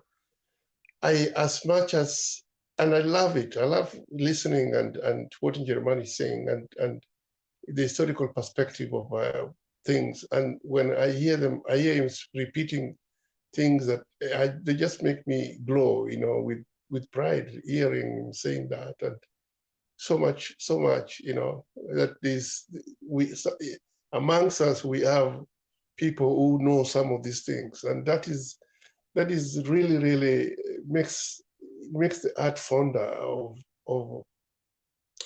It's beautiful. It's just beautiful to hear to hear them being repeated, and then you go back and you start saying, wow, connection. You make connection with this and that. So when we see the UK itself silently, you know, because right now they have lost so much, you know, the raw power that people usually associate with colonizers or superpowers. They have lost that. That glamour, the glamorous power that the British used to carry, the hammer. But you know, it's like a latent potency that still exists, you know, in terms of the way they influence things, because they're rooted. They're not showing their faces, but they're rooted. The Kenyan economy is still in their hand, you know, because whoever owns land, just like the way Germany has already put it very, very clear, succinctly, completely, like land is where everything, you know, emanates from. The owner of the land actually is the one who owns you. If you go and build your house in his land, he owns you. You might be thinking that you have built a beautiful whatever, but the day he decided that he wants his land, what do? You know, so that's what the British people did. They just went and silently they control all the beautiful premium land in Kenya, where everything, you know, is established. They know that, and they've got that particular list. How they have it, nobody even knows. Some of them are very secretly. We don't even know how many years the land lease is. Or, you know, even maybe Nairobi is even sitting on it. They took it from who knows, you know, because with Kenya, nobody knows what is happening unless you are a scholar who digs and then do research. So when you see, just like what Alex has divulged, that Lord Delamere wing, that terrace, that has now been transferred to to Weston Hotel, and you're wondering, look at the connection, the powerful identified the person who can be able to, whom they can associate with, who is malleable, somebody who probably doesn't even understand why they're doing this thing. They think that they're doing it because he's an astute, businessman, not knowing that he's being used as just a tool, and they identify him as the weakest link between these particular two politicians who are vying for office, and identified him. Even during this thing started when Uhuru Kenyatta was there, they didn't do it. They didn't take it to Uhuru place. He's the one whom they picked because they're already invested in him. All this money that Kenyans are now unable to pay civil servants and all kind of stuff, who knows where it's being taken, where it's going? You're wondering, this guy is busy collecting the taxes, but where is the money going? Who knows? He goes to Italy, goes all these places, doing all this. That's where the money is paying people, whatever it is that the people that he owes. The reason why they put him there, they put him there for a particular reason. Now it's payback time. But I wanted to hear that, to get that particular linkage between land, UK people with their interest in the server. Why don't they want us to open that particular server? Because if that particular server is open, it disadvantages them. They know what they are going to get. Yeah, thank you, Fidel. Yeah, thank you, Fidel. That is the next. We are going to have the second episode. We wanted to have a definition of the Kenyan DNA so that people can understand the issue that we are grumbling right now. It is beyond us, but it is an aspect that we can almost have an approximity to it. Now, and in our sections, in our second section, we have now to come blazing because we have a hand on it. It was the definition of Kenyan DNA. Where does Kenya come from? How does the British, how does the Americans, how does the foreign affairs come to define that for this time we cannot open the servers? Who are they? That is the question that we have been fighting with, Fidel. But now we almost have the clarity to it. Now, because our SG is having a problems with his internet, let us allow him to speak and then we continue. SG, tafadhali ongea na sisi kabla tena utupwe nje and then we'll continue with the conversation. Asante sana. Unajua ni I'm on the road na network ya Kenya si unajua ni pata potea. That's why we want to fix the country so that we can have a reliable. Imagine Somalia has a better network than us. Somalia, which is a broken into pieces country. But anyway, what I'm hearing from you people, I think we cycle through the same issue, because until we solve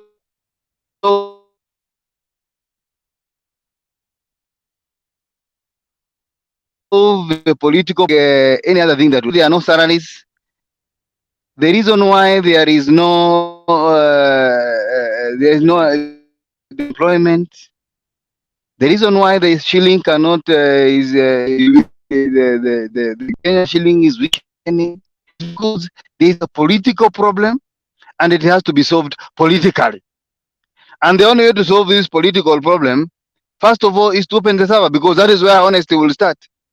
And this issue, I even had that ambassador of America praising these elections, that they were free and fair. Yeah, they were free and fair according to Jebukati, because they stole with the Ochimen. They stole with the custodian of these elections. And therefore, even the issue of devolution that you're speaking about, devolution could have cured many of our ills. For example, the government services, the roadway network, the unemployment, the companies, beginning of companies at our rural areas. It could have solved a very big problem. But where do we find ourselves? Devolution became another cash cow, where the wives because there's no governor who has one wife. I know, except maybe maybe Simbarati. But all other governors have several wives. You can imagine going to shop in Turkey and Dubai. I don't know whether you are getting me. Am I clear? Very clear. Yeah, because you can imagine. Hata sahi naambiwa, I'm being told that these cabinet ministers, almost half of them cannot even buy local suits because they have advanced in their income. So until we solve the political problem, we will never solve the problems in Kenya. And that is why we are saying it doesn't matter about the food. Food is not an issue. We can even afford.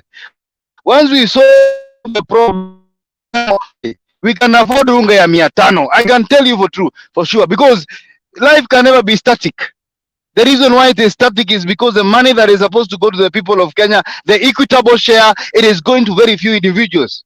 When Zakayo became the president, he has made sure that all the big pastors has been allocated and given over 10 million shillings for doing nothing. All the politicians that are supporting him and singing his song, even in the ODM, they have been given more than 50 million shillings. And that is why you see people are not having salaries. And then they send our kids, our sons and daughters, to throw tear gas and fight with other sons or daughters who are fighting for their right. The equitable share of each and every Kenyan is only shared when we are counting debts. Ati kila mtu akona deti ya 1,100 but hana pesa ambayo ana ya 100,000. The equitable share, it is taken by a few individuals. That one politician takes money of about 1,000 people, of about 2,000 people. And that is where the problem is. And that is where we are saying there is no other way, there is no other language that this government will understand except the language of maandamano. And until we break this country into pieces, until we break this economy, we collapse this economy, we will never recover. Because either way, even with the peace, we will still struggle. We will still be unable. You can imagine a country that is 60 years of independence. We are talking about the cost of living. That should not be an issue. 60 years. Sweden, they can all say tomorrow I will not go to work. Kila mtu akae nyumbani mpaka president. And they have food security of 100 years. Look at that small country. Look at these countries that are able to manage their own affairs and there are very few people. Yeah? And then here we are telling us that sisi, tukue na amani nini ndio waweze kuiba na hiyo amani. So what we are saying in simple terms is that if we are not going to have the equitable share, if you earn and you don't get the salary you're supposed to have, then things must change. Sisi hatuna shida na cost of living. We want a country where everybody is able to buy unga, even at 500 shillings. That cost of living, actually, it was brought by Raila and Azimio, so that, there are so many semi-literate people and illiterate, so that they can join the maandamano. But the truth of the matter is, the fact is, the problem of Kenya is in the server. It is political. And how do we solve a political problem? Open the server so that next elections, everybody knows is right. Devolution, it is going to fail within 1 year. I can tell you for free. This time, 3 months, they have not been given funding. And it seems they are not even keen to give them funding. And then the people who have been in charge to be in this devolution, they are thugs. And therefore, we solve the political problem so that nobody, you see, like, for example, today, everybody is seeking the political seats. It's like the way the Bible says, seek first the kingdom of God and all other things will follow. Seek first the political seat. Seek first the political seat. Everything will follow. Land will follow. Yeah, even women will follow. Everything will follow. And that's what we need to solve. And until the way is opened, history ingine tunaambiwa sijui cost of living sijui nini, that one is a secondary issue. It is not that it is not there. But even if we continue how many years of peace, people will still die of hunger. And floods, now we are dying of floods, as if we are a cursed country. That has the best human resource in the world. If you go, for example, Alex, to South Africa, go to any hotel, 5-star hotel, 3-star hotel, you'll find our Kenyan men and women manning these hotels. Go to anywhere, even Dubai, you'll find our Kenyan men and women manning these hotels. We have the best capacity, not like Gashagwa. When Egypt is building a man-made lake, Gashagwa is taking us to Mount Kenya with his wife wearing capes and very oversized clothes. Yeah, that is the most important thing to put on TV, and a cameraman to follow him wherever he goes, even goes to the toilet. That is the most successful thing we can talk about 60 years after independence. They think they are very pretty or handsome, and they are showing the ugliness of this country. That ile kitu wanaonyesha kubwa ni kwamba wameenda kutuombea Mount Kenya na kuinua mikono kama watu ambao wanavuta bangi. So those are things that we should stop as a country. And that is what we are saying, Raila, before anything happens, let us open the server and let our country be back to the people, and let us not over glorify political seats so that they can be work like any other person. Because wakina Kipchumba Murkomen today, they are wearing designer suits. Yeah, suit ya 400, 500. Why? Because there's free money in the offices. Waindis are coming with money. Eh? Karasingas are coming with money every day. You can imagine. Chinese are coming with money. They are buying this country.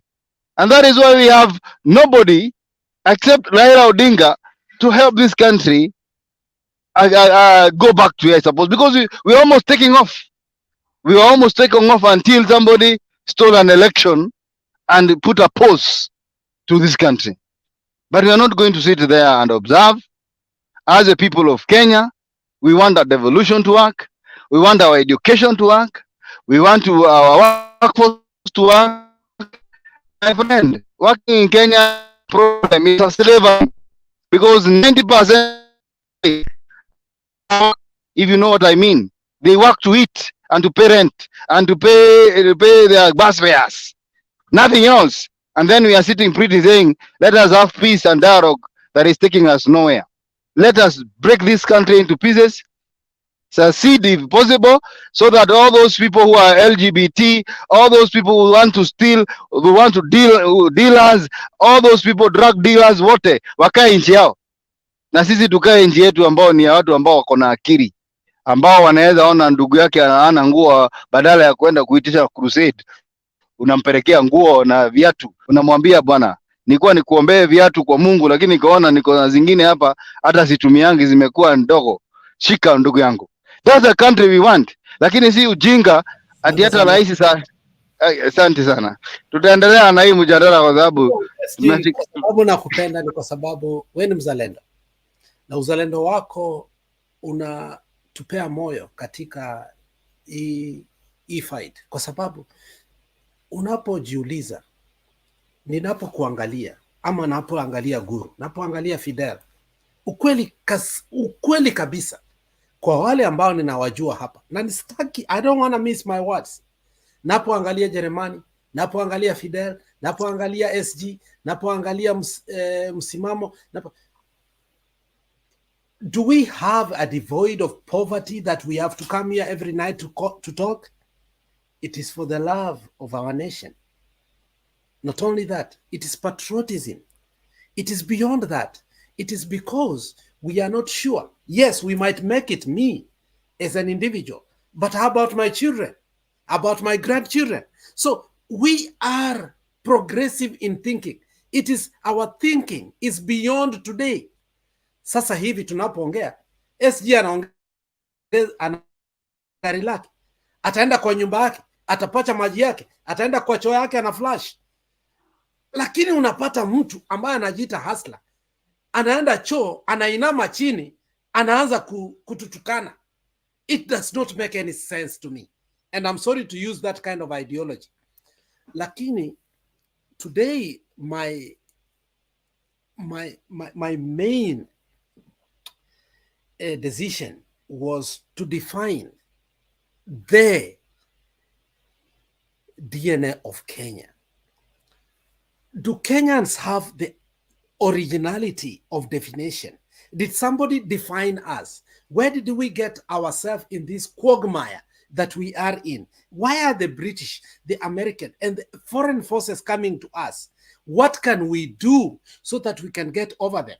I still don't have answers, but I think from our conversation, Jeremiah has told us the historicity of Kenya, how the coastal areas was inhabited, the Banzuruis, the Abduruat, and ABCD, to a point that we were getting our independence. The 10-mile strip was there, that when we get the independence, we did not even have legally the lands that was owned by the Manzuruis. And that's why the scholar Manzurui, and by finishing, I want Jeremiah to talk about it. Even Manzurui, who was a scholar, by the time he was dying, did not even speak about the land injustices of the coastal people. Was about they created it because it was part of the sultans, and we go in the Lord Delamere, who were the Gypsies, who came in, they bought land. Lord Delamere was the first land commissioner in Kenya. And they had the 999 leases. And the 99 leases are already gone. Who bought the 99 leases? It's the Kenyatta families. So when you come here and tell us we must not and we cannot engage the Kenyatta families and ask them, how did you buy the 99 leases of Lord Delamere? How did you swap the land between them of the current and the land? It doesn't beat the logic. If we cannot be uttermost of truity to resolve this problem, let us just stop it, because the DNA of Kenya is embedded somewhere. The British, the Greeks, everybody, that the sultans who ruled Kenya before were part and parcel of the historicity of Kenya. If we cannot tackle it because we belong to a particular community so that we can free Kenya, then there's no need of saying, let's go to Maandamano. The history of Kenya, the reason why Lake Magadi, the reason why the 999 leases, the reason why a huge chunk of Kenya is owned by Britain is because of the Lancaster deal. And if we cannot talk about it, why talk about Maandamano without going back to the history of Kenya and understand why the British have a hand of us? So Fidel, Jeremani, Msimamo, let's have a finish to this, because I wanted to be 1 hour. We are going to 2 hours, but the DNA of Kenya must be known so that when we have a talking point, it's not out of ignorance. We must know why the British, the Americans have a say in our history. How can we put them out of it? Is by putting that history out. Fidel, Msimamo, then Jeremiah, we finish. Alex, let me again before thank you very much. I would like us to connect these two. You talked about the server thing, but at the same time, as we're talking about the server, because the server is the main, that is the premium. Yeah, there's nothing else. We should not be talking about even anything else. But if the server cannot be open, that now the next option is what? That's what we should be focusing on. You know, is our only option Maandamano when they can't open the server, because we know what it means for them. Not opening the server fulfills their hidden agenda, their hidden secrecy, the secret that they unleashed on us, the lie, the whatever that they want to do. But we are saying ourselves, you see, right now, this is just my opinion. I'm saying to myself, if they don't open the server, simply because we know the result of the servers, we know what is contained in the server. The reason why we are compelling them to open the server, so that their hand is seen to have been misplaced. They picked the wrong horse, you know. We want to humiliate them. It does not matter, and we can just say it. We want to humiliate them because this will humiliate them. They know that. This is exactly what it is. You open the server, they get humiliated. They lose all that credibility of theirs, where they've been talking about democracy nonsense. They will lose it. So what I'm saying here is, if they don't open the server, what is our option? Is our option to fight with these particular people? No, let us be clever. Let us just cut this particular, let's have our own shortcut.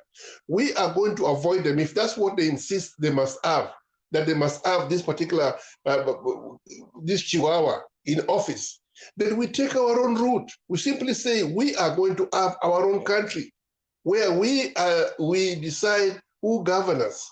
We are the ones who are going to decide how we want to be governed, how we want to be ruled, how we want to be administered, what we want to put in our own region.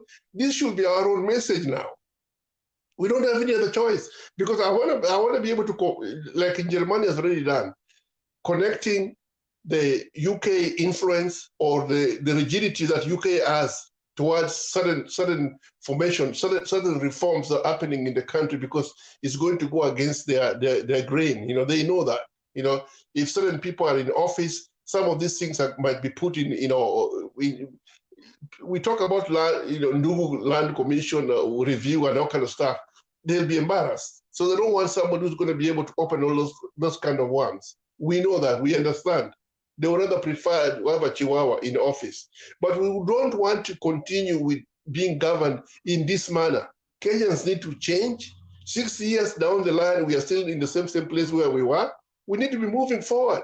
So if they want to stay with their country, let them stay with their country. We stay with our own country. And this idea of fighting, whatnot, we should start moving away from it. We want to develop, we want to have our own, we want to move forward in our own region, in whatever region that we decide to have. Let them stay with it. That should be our message, simple message. Because if they refuse, then that means we'll have to go and fight. That's what it is. And when we talk about Americans and UK ganging together to be able to, we say we don't want this particular thing that they think they think they're setting for us. No, we don't want it. We want to avoid it. We want to create our own country. And that should be our message. I know somebody else has come. I want to just be able to cut this thing very, very short on my part as we continue. So, Alex, I don't know whether you're there in Germany. You can continue. You can say your part.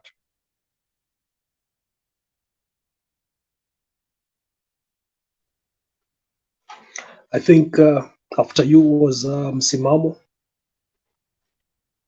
Sijui kama yuko.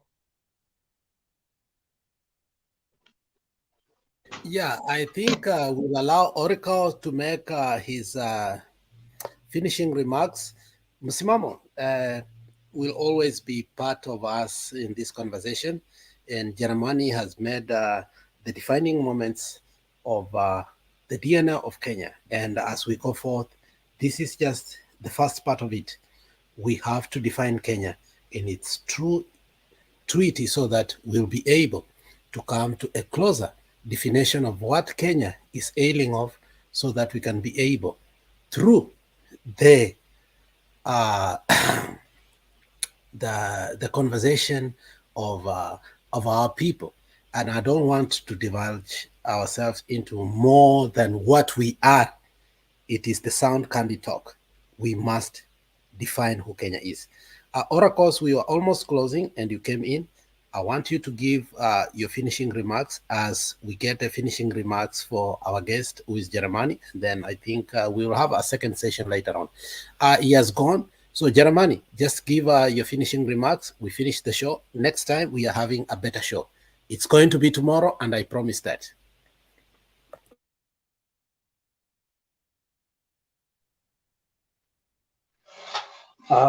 Thank you, Alex, and thank you, Fidel.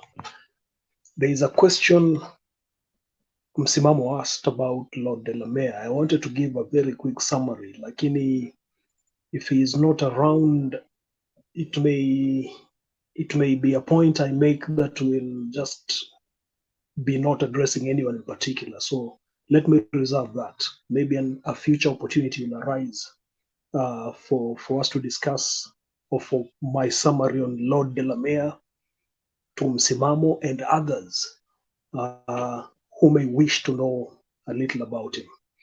But let me address what Fidel said about the server. We are at a situation where there's a ping pong about who should open the server. The president says, I do not have the authority.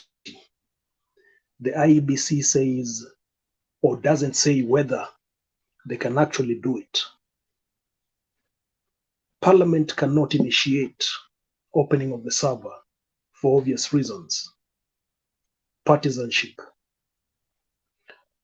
The judiciary cannot also on its own motion initiate the opening of the server.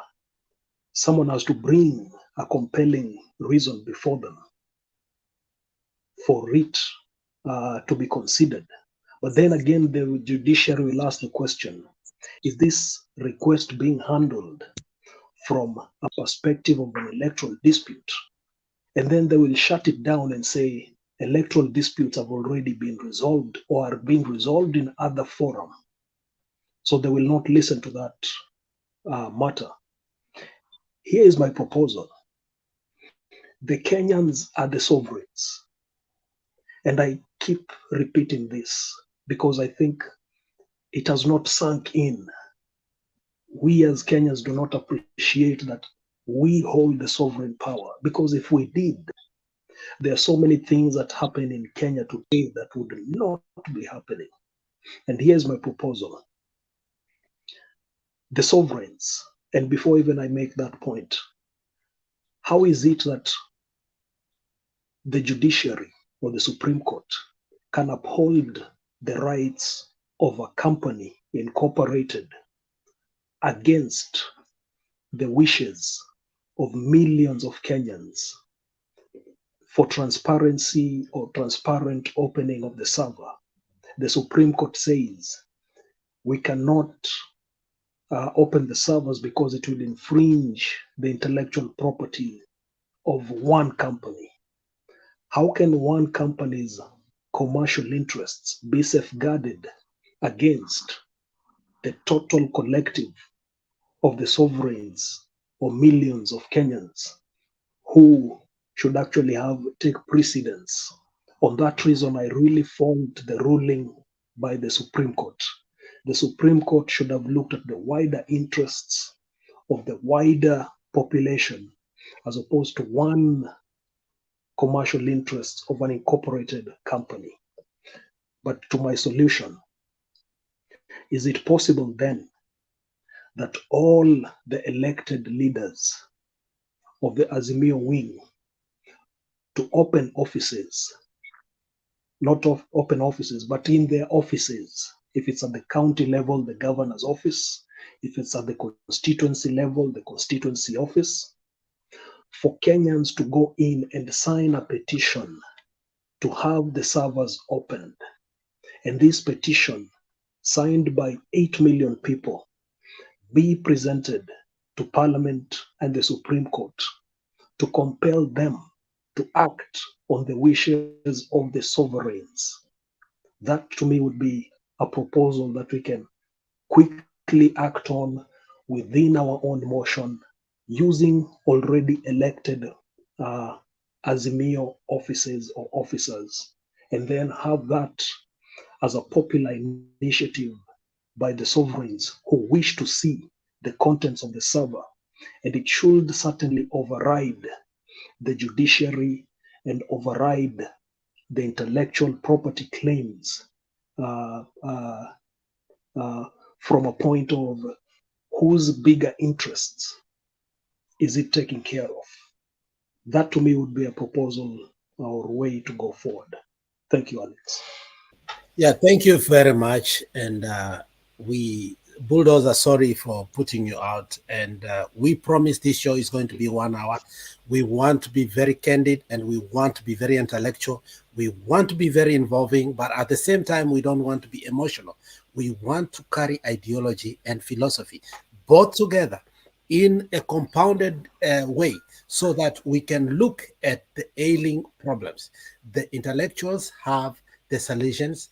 The common will have their solutions, and everybody have their solutions. But the question is, where are the intellectuals of Azimio wing in sound candid talk have gone?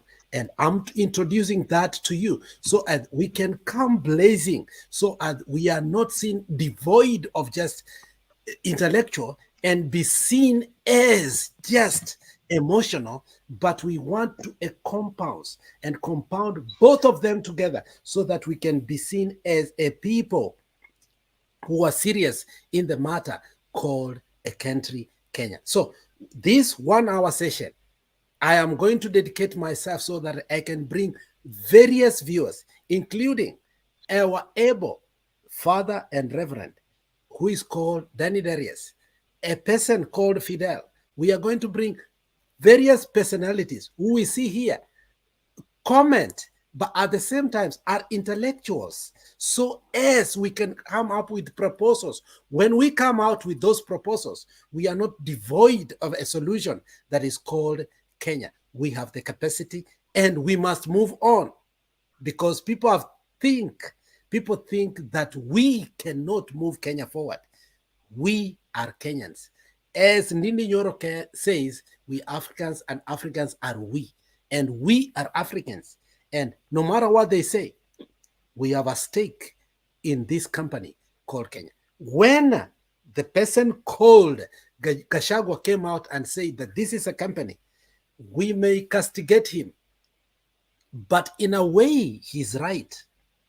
When the British people came, they viewed Kenya as East Africa protected. Can you help me there in Germany? East Africa protected or what? The picture. Yes, we were viewed as a company. Until today, the British people view us as a company. To them, we are not sovereign. We are not a country to the British people. And that is why you see this interference from them. How can we ask, how can we say we are a country? Is by speaking. And by speaking means intellectually. When we were called the name that is derogatory to the people in Oman and the dynasty of the Arabs, the Zanj, is because they thought we did not have the intellectual capacity. Today, me and Fidel, me and Jeremani, me and Brian Adams, me and MJM, me and Eufine, my daughter, me and Nancy, me and even Rhoda, my sister, can engage in intellectual capacity and say enough is enough. How can we do that? Is that emotional? It should be emotional. It should be part of it intellectual. I'm introducing this show. Come in and we must tell these people, enough is enough. We have the capacity. Yes, Alex. Good evening to all of you. Thank you, mister. Go on, 2 minutes. So, this is Easter. We are for Easter. I think there are new things that needs to come up as per the show, but it's so good that